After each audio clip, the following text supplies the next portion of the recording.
കടക്കാരൻ മരിച്ച ലക്ഷണമാണ്. ആ ഹലോ ചേട്ടാ. വരുന്നു. ഒരു പാക്കറ്റ് 555. 555 ഇല്ല. അയ്യോ, 555 കാണുമോ? അതും ഇല്ല. ഒരു പാക്കറ്റ് സിംഗിൾ 5 വാങ്ങി വെച്ചൂടോ. ശ്രമിക്കാം. അടച്ചിട്ട് മണലി വരാൻ പോടെ ഇറക്കാം. മുയലാളി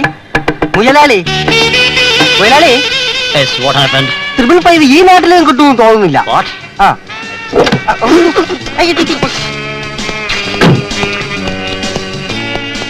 ഒരു സോഫ്റ്റ് ഡ്രിങ്ക്.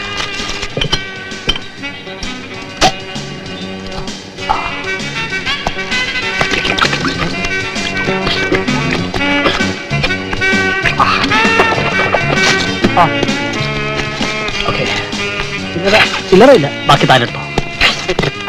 ഇതിന്റെ ബാക്കി കുടിച്ചോ. 100 രൂപ നീ താ. ഈ 10 പിടിച്ചോ, അതിന്റെ ബാക്കി എടുത്തോ.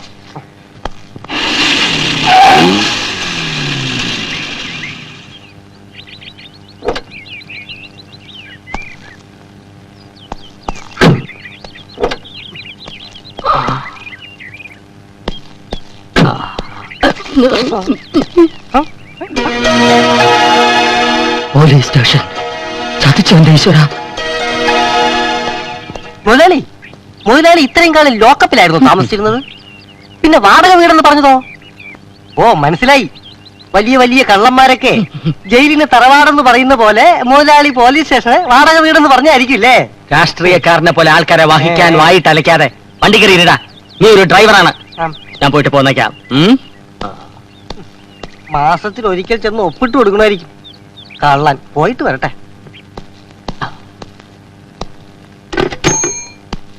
Good morning. ഞാൻ ഇവിടുത്തെ പഴയ ഒരു അന്തേവാസിയാ.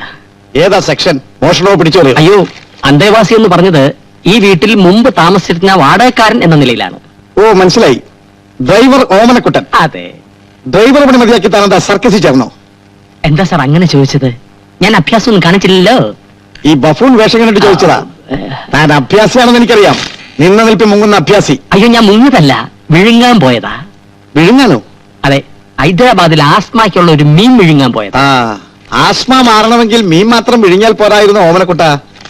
4-5 മാസത്തെ വാടക കൂടി വിഴുങ്ങണോ? കുടിശ്ശിക തീർത്ത് ഇവിടെ തന്നെ താമസിക്കാൻ വേണ്ടി വന്നാ.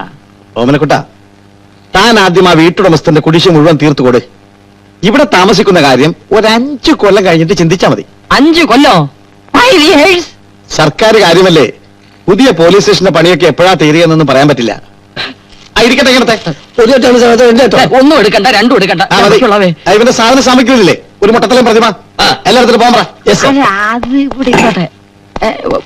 പിടി. അതെ, അതുകൂടെ എടുത്തോണ്ട് പോ. അല്ല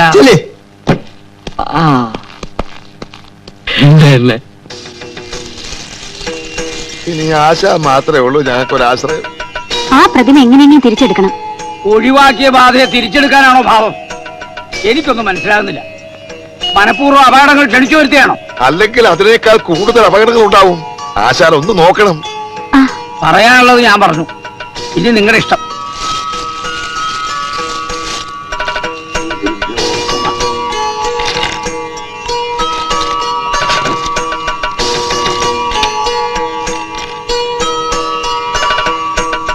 വടക്ക് കിഴക്ക് ദിക്കിലൂടെ ഈ വസ്തു സഞ്ചരിച്ചുകൊണ്ടിരിക്കുക.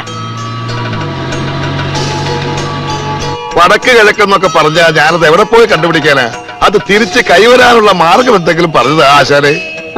അത് തിരിച്ചു കയ്യിൽ വന്നാൽ അനർത്ഥങ്ങൾ ഉണ്ടാവും. അതല്ല ഞാൻ സഹിച്ചോളാം. എനിക്കത് എങ്ങനെയും കിട്ടണം.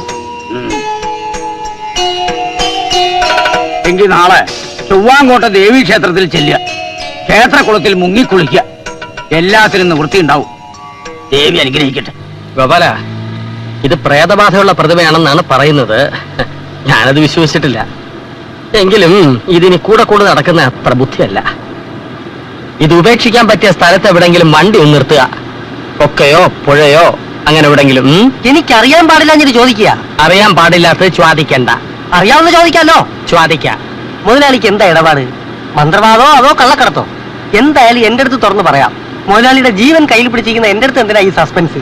തമ്പാനൂർ ബസ് സ്റ്റാൻഡിന്റെ ഫ്രണ്ടിലെ പാർക്കില് വിശക്കുന്നു പറഞ്ഞ് തെണ്ടി നടന്ന ഊളച്ചെക്കനെ പിടിച്ച് ഡ്രൈവിംഗ് പഠിപ്പിച്ച് എന്റെ ഡ്രൈവർ ആക്കിയത് എന്റെ ലൈഫിലെ സസ്പെൻസ് പറഞ്ഞു തരാനല്ല. എടാ, അനാവശ്യ കാര്യങ്ങൾ ഇടപെട്ടാൽ നിനക്ക് കിട്ടുന്ന സസ്പെൻഷൻ ആയിരിക്കും. കാശുള്ളവൻ എന്തു ആവാലോ. കാശിക്ക് പോകുന്നതാണ് എനിക്ക് നല്ലതെന്ന് പറഞ്ഞതാ. ആ നീ കാശിക്കോ ഏത് പോ.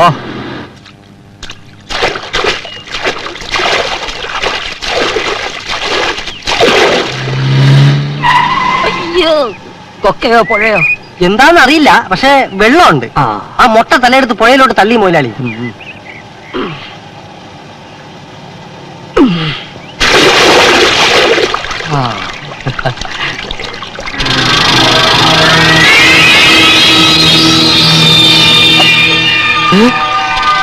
വണ്ടി വിട്ടോടാ. അയ്യോ കൃഷ്ണ ഗുരുവായൂരപ്പ ഭഗവാനെ, എവിടെ പോയി കിടന്നിരുന്ന കല്ലിലുള്ളി. ഓ, എല്ലാം വിശാലത്തിന്റെ ഭാഗ്യം. ഹലോ, അതെ, ഞാൻ നിങ്ങളുടെ കാള് പ്രതീക്ഷിച്ചിരിക്കുകയായിരുന്നു. പ്രതിമ എപ്പോൾ എവിടെ എത്തിക്കണമെന്ന് മാത്രം പറഞ്ഞാ മതി. ആ, പണം റെഡിയല്ലേ? ആ, ഓക്കെ ഓക്കെ. എന്താ അവർ പറഞ്ഞേ? മുനിസിപ്പൽ ഗോഡൌണിൽ രാത്രി 12 മണിക്ക് പ്രതിമയായിട്ട് ചെല്ലണമെന്ന്. ശരിക്കും എണ്ണി നോക്കി വാങ്ങണം, ചിലപ്പോ കള്ളനോട്ട് വന്ന് പറ്റിക്കും. അണ്ടേ, 10 ലക്ഷം രൂപ അവിടെ ഇരുന്ന് എണ്ണി നിരങ്ങി 2 ദിവസം കഴിഞ്ഞ് ഇറങ്ങി എത്താം. ആ, അത് പറഞ്ഞപ്പോഴാ ഓർത്തത്. ഒരു പെട്ടി കൂടെ കൊണ്ടുവയ്ക്കോ. പെട്ടി അവരെന്നെ അടിച്ചുടച്ച് പെട്ടിയിലാക്കി ഇങ്ങോട്ട് അയക്കുമെന്നാ എന്റെ പേടി.